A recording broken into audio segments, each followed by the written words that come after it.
Hello, my name is Cassidy Block, and today I'm going to be talking to you about my honors senior thesis.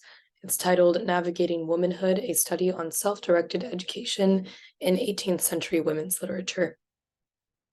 So my major is English and Political Science, and as I said, this is my title.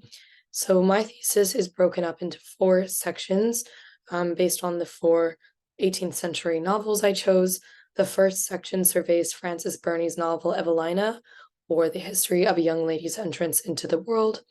The second section is Mary Wollstonecraft's Mary and the Wrongs of Woman. Mary Wollstonecraft was a famous philosopher as well as an author in the 18th century. The third section is The Woman of Color, a Tale. It is actually anonymously published. We do have an edited version of it, but there is no confirmed author, although we do know she was a female. And the fourth and final section is Aphra Behn's The Rover, which is actually a play from the 18th century. So how did I come upon my thesis topic? What was my argument and what were my findings? This thesis was a literary analysis, so I categorized every section just by the novels that I chose and went through and analyzed each of them and tied them all back to the general theme, which I will dive into right now. The past 4 years of my education at Santa Clara have always directed me to ask similar questions about female scholarship and literature throughout all the courses I've taken. As I've started to read a lot of 18th century novels and learn about the epistolary tradition, as well as those modernized mediums of rhetoric and discourse in women's writing, which have persisted across time, I became drawn to the manner in which women educate themselves through their experiences, whether that be through traveling to new places, enduring difficult social circumstances, or even through experiencing incarceration and learning about the power of writing. Shout out to Dr. Luner's women's prison writing class. I have always admired how women develop integrity, self-worth, confidence, independence, and other values throughout non-traditional educational avenues. So in the long 18th century, mediums of writing and authorship were limited for women. Famed authors such as Jane Austen, Mary Shelley, and obviously the author of The Woman of Color, a Tale, didn't publish their work under their real names. But still, the art of writing offered them a route through which they could express new ideas and beliefs, deconstructing restrictive norms for women at the time, and pushing the grain in respect to the literary form. In the modern day, women still utilize writing and other forms of literary expression to push boundaries and advocate for their values.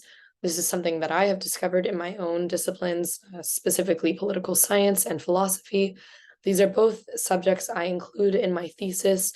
Obviously, Mary Wollstonecraft was a philosopher, and a lot of the literary texts that I survey, specifically Aphra Behn, as well as Jane Austen, comment on the political kind of climate of the time, whether that be through subtext or irony and other literary devices utilized in their writing.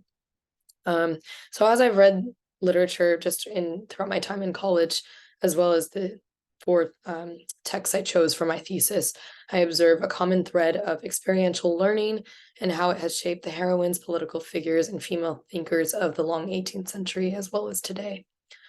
So, as a feminist scholar, I dedicated my research and my thesis to the way that 18th century heroines educate themselves through non-traditional avenues.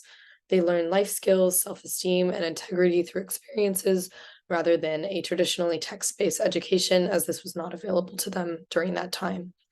The aim of my thesis was to further this critical conversation about women's education by examining their educational experiences, demonstrating how alternative methods of learning, such as through travel, reading, hazardous situations, or the cautionary tales of other characters, allowed women to maintain some form of autonomy within a patriarchal society.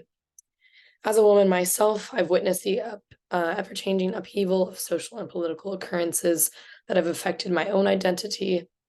As a scholar, I'm a female athlete on an all-male sports team, and just as an individual in society, which is why I was further inclined to look at heroines in the 18th century and how they utilized different educational experiences to develop this independence. And ultimately, the aim of my thesis was to show how feminist scholarship and literature have been shaped by their political and social contexts over time, and how women's writing has really acted as a catalyst for social change. The issues that are related to women's roles in education and society are just as prevalent today as they were in the long 18th century. And throughout the literary analysis I provide in my thesis, by looking at these 18th century texts, I ultimately attempt to illuminate how literature may help us discover new paths forward for female education, demonstrating why authors such as Jane Austen, Mary Wollstonecraft, Aphra Behn, and others remain socially and politically relevant even in the 21st century. Thank you.